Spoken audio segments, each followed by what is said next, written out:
Olá pessoal, boa noite, tudo bem com vocês? Vamos dar início em mais uma aula nessa noite. Hoje, dia 14 de abril de 2020, na disciplina de Administração de Materiais, vamos conversar um pouquinho sobre normalização. Para entendermos sobre normalização, precisamos dar uma passeada ou ver algumas coisas em relação à evolução histórica sobre normalização até os dias atuais. A linguagem falada e mais tarde a escrita, que se desenvolveram para possibilitar a comunicação entre os homens, podem ser consideradas como formas primeiras de normalização. Existem registros desde a antiguidade de ações tendentes a definir, unificar e simplificar produtos acabados e elementos utilizados na produção, podendo, a título de exemplo, assinalar-se algumas das mais importantes etapas do processo de normalização. Vamos ver algumas. A adoção do primeiro padrão de comprimento, que se registra a distância entre dois nós de uma vara de bambu, que, quando soprada, permitia reproduzir uma determinada nota musical, e que aconteceu na China há cerca de mais de 20 séculos antes de Cristo.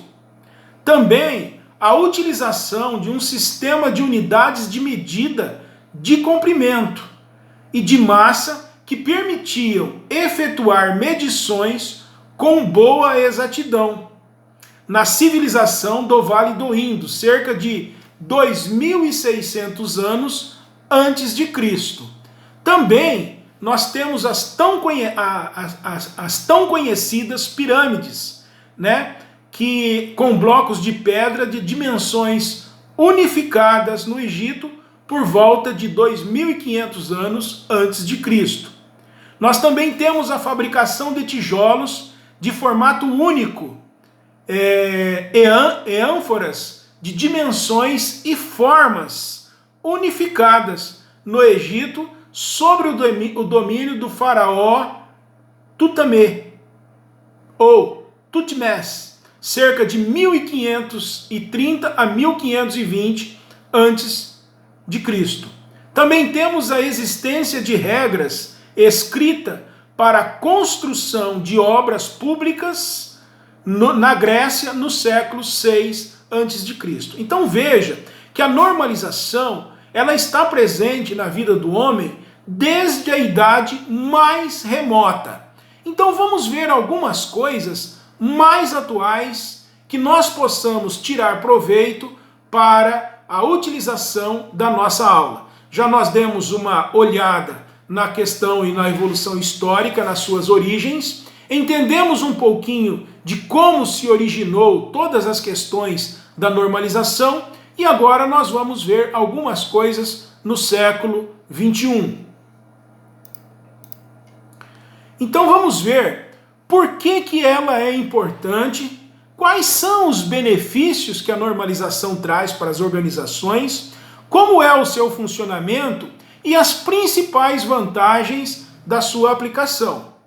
A normalização é um processo de desenvolvimento, difusão e aplicação de normas técnicas para a solução ou prevenção de problemas com a participação de todos os interessados para a promoção da economia global. Então é importante que todos os interessados no processo sejam envolvidos para que a normalização aconteça de forma saudável e que venha trazer benefício a todos dentro e fora da organização. Ela é um mecanismo que promove o desenvolvimento tecnológico e viabiliza a consolidação da tecnologia nacional e a disseminação da inovação.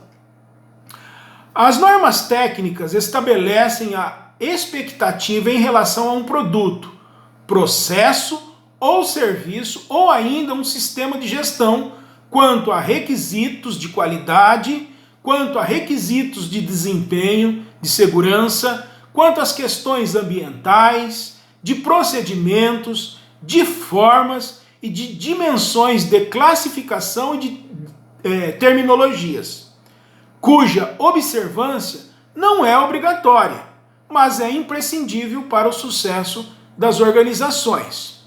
As normas técnicas são estabelecidas por consenso e aprovadas por um organismo reconhecido que visa a otimização dos benefícios para as empresas e para a comunidade externa também.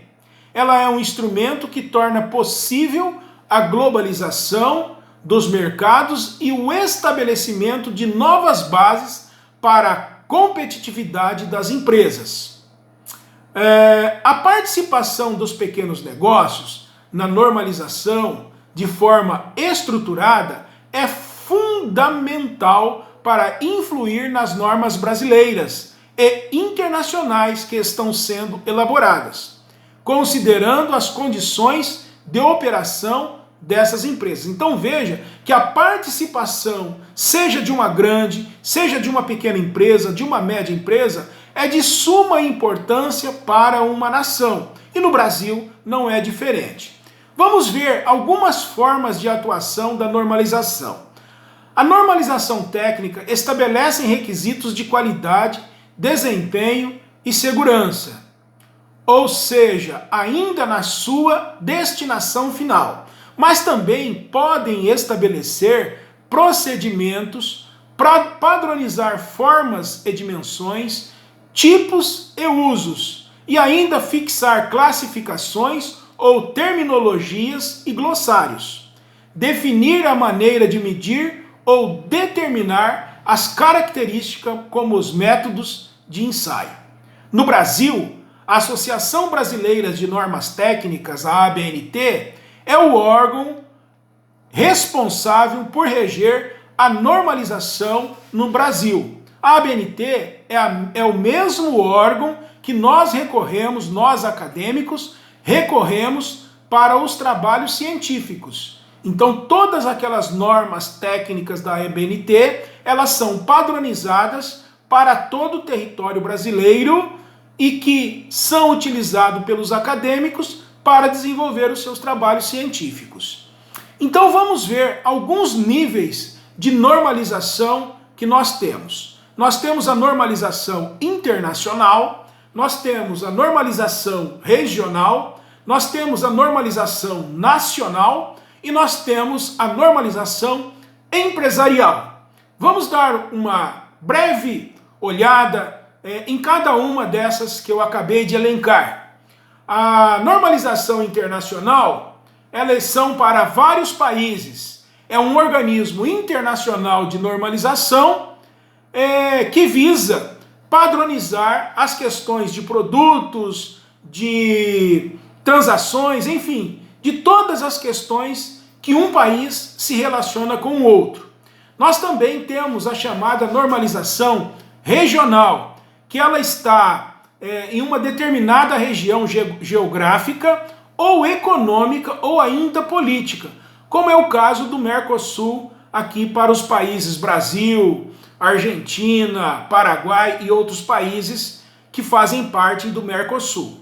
Nós temos também a normalização nacional, que é como nós já dissemos, a ABNT é o órgão maior responsável por essas questões de normalização no Brasil. E nós temos a normalização empresarial, que cada empresa cria as suas próprias normas para poder dar entendimento tanto aos clientes internos como aos clientes externos da organização.